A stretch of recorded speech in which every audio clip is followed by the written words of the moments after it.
Bom, olá, gente. A gente vai falar um pouco hoje sobre modelos atômicos.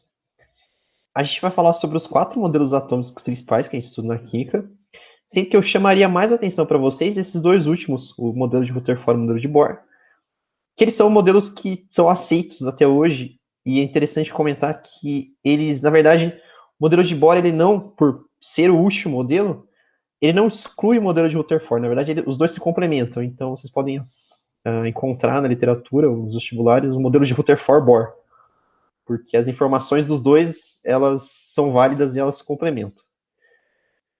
Para a gente lembrar um pouco dos modelos atômicos, vamos lembrar um pouco do conceito de átomo, e a gente lembra que esse conceito ele surgiu lá na Grécia Antiga, né, com o Leucipo e o Demócrito, e eles foram pensadores que pensaram o seguinte, eles pensaram que se eu tivesse uma estrutura de uma matéria, que seja uma pedra, uma madeira, enfim, e eu fracionasse, eu quebrasse ela sucessivas vezes, eu chegaria numa estrutura que seria tão pequena que seria impossível eu dividir ela no meio depois. E essa é a ideia essencial do átomo. Então a gente sabe hoje que na natureza tudo é composto de átomos, né? E essa ideia ela não é nova, ela já foi pensada há muito tempo atrás. Aí vão surgir os cientistas que vão elaborar modelos para tentar entender o que é o átomo. E o primeiro grande cientista que fez uma teoria foi o Dalton, né? E basicamente o Dalton ele disse que o átomo ele era uma estrutura indivisível. Ele vai dizer que o átomo ele é uma esfera maciça, né? E indestrutível. Então, o modelo de Dalton é conhecido como modelo de bola de bilhar. Eu vou falar que os átomos são esferas maciças e indestrutíveis. E ele vai dizer também que existem vários tipos de átomos com massas diferentes. Então, é como se existissem vários tipos de bola de bilhar. E a gente sabe que hoje isso é verdade, existem vários tipos de átomos diferentes. E que numa reação química, ele já conhecia as reações químicas, não existia nenhum átomo que ele era formado, que ele surgia do nada. Uma reação química basicamente é uma combinação de átomos, né, que formam um composto, eles se recombinam e eles formam outro composto. A gente sabe também que hoje isso é válido. Né? O próximo cientista que vai apresentar um modelo que vai acrescentar para a teoria atômica vai ser o Thomson. E o Thomson ele fez um experimento basicamente assim. Ele pegou um recipiente de vidro, certo? E ele aplicou um vácuo nesse recipiente de vidro. O que eu quero dizer com aplicar um vácuo? Na verdade, ele pegou uma bomba e retirou o máximo de ar que ele podia daquele recipiente de vidro. E ele também aplicou uma diferença de potencial elétrico. Ele colocou uma pilha, um gerador, enfim, para que tenha uma diferença de potencial entre um dos lados da pilha e o outro. E aí, o Thomson percebeu que existia uma luz em um dos lados da pilha. E que essa luz, ela se formava no polo positivo que ele tinha aplicado. Então ele vai concluir uma coisa, ele vai concluir que as partículas que estavam ali dentro, porque tinham partículas ali dentro, elas eram atraídas pelo polo positivo. Então eram partículas eletricamente negativas. E nesse experimento, o Thomson ele simplesmente descobriu que existia o elétron. Ele descobriu a existência do elétron por esse experimento. Só que o Thomson ele sabia também que essas partículas que estavam ali dentro, elas eram naturalmente neutras. Então, se existiam partículas negativas que eram atraídas para um dos lados, vão existir também partículas positivas, porque a soma disso tudo tem que dar uma coisa neutra. Então, foi assim que o Thomson chegou no modelo dele, que é o modelo do de Passos, que tem partículas positivas e negativas. E o Thomson ele vai refutar um pouco o Dalton no sentido que ele vai falar que o átomo ele é divisível, diferentemente da bola de bilhar. Por isso, o modelo é conhecido como pudim de paz, porque o átomo seria divisível. O próximo experimento, e talvez um pouco o mais complexo deles, é o experimento de Rutherford. E o Rutherford ele faz um experimento bem interessante, que ele pega uma placa de ouro, certo? Ou seja, ele pega átomos de ouro, essa lâmina, essa chapa de ouro aqui, e ele incide nessa lâmina de ouro radiação alfa. E o que é radiação alfa? Radiação alfa, na verdade, são partículas que têm massa e que têm carga positiva. E ele vai observar o que acontece quando você incide essas partículas na lâmina de ouro, nos átomos de ouro, para tentar entender o que são esses átomos de ouro. E ele vai perceber o seguinte, ele vai perceber que a maioria da radiação, ela atravessa como se nada tivesse acontecido, ela atravessa perfeitamente. Aí ele vai chegar a uma conclusão que ele vai perceber que o átomo, na verdade, ele é um grande espaço vazio, que a maior parte das partículas, ela atravessa sem sofrer desvio, como se não tivesse nada ali, nada atrapalhando o caminho, né? Então é a primeira conclusão dele, né? Os átomos são grandes espaços vazios. E aí ele vai concluir o seguinte também, ele vai perceber que algumas partículas elas não atravessam, elas incidem na lâmina e elas não conseguem atravessar, e algumas sofrem um pequeno desvio repulsivo. Então, somando essas duas informações, somando o fato de que sofrem um pequeno desvio repulsivo, ele vai concluir que existe uma região pequena, certo? Porque a minoria das partículas fez isso, de grande densidade mágica, é por isso que quando a radiação bate, ela não atravessa, que tem carga positiva, porque essa região ela faz com que a partícula positiva seja repelida. Então, para repelir o positivo, precisa ser positivo também. E essa região de grande densidade mássica, que causa repulsão, né, que é positiva, na verdade é o núcleo do nosso átomo. Então, ele vai descobrir que existe uma região de grande concentração de massa positiva. E ele descobre que o átomo, como ele sabia também que o átomo ele era neutro, ele descobriu que esse grande espaço vazio era a eletrosfera, que não tinha massa.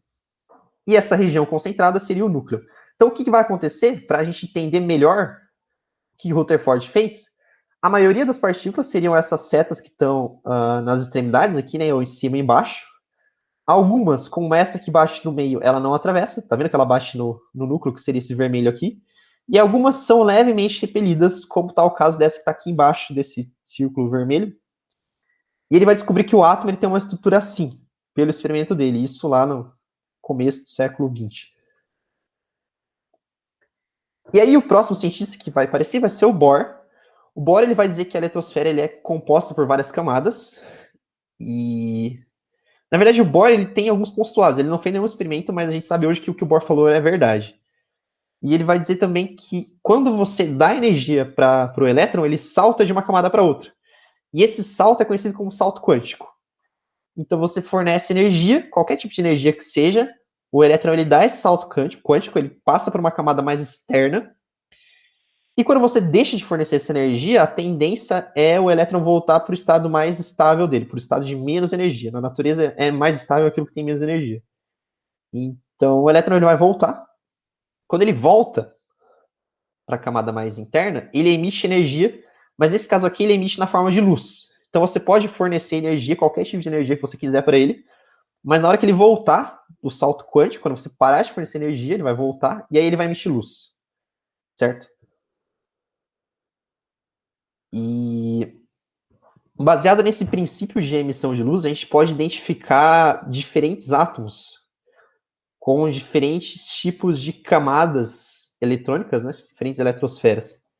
Por quê? Porque se cada átomo tem uma configuração diferente na eletrosfera, quando você fornecer energia para ele vai reagir de uma forma diferente, ele vai liberar uma forma diferente de luz.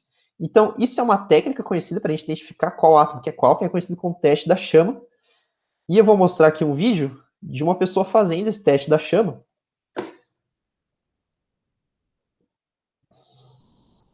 Ela está explicando o princípio do teste da chama aqui, e ela mostra os átomos que são metais, bário, cálcio, manganês, cobre, lítio, enfim, diversos metais. Esse equipamento que ela utiliza é um bico de Bunsen e isso aqui é um becker só para colocar a sua solução.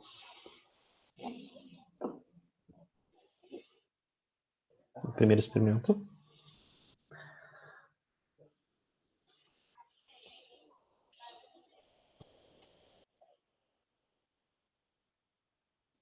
Experimento.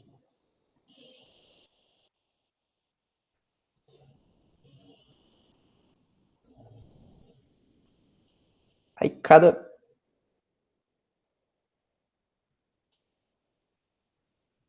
metal libera uma cor.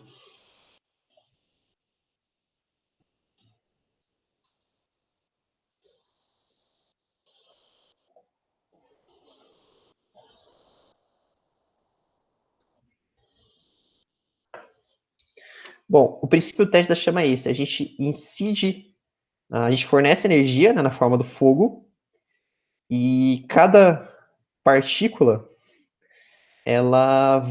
cada configuração de camada eletrônica, ela vai liberar uma cor diferente. Então isso é utilizado para identificar qual átomo é qual. Também é utilizado para fazer fogos de artifício, para liberar essas cores.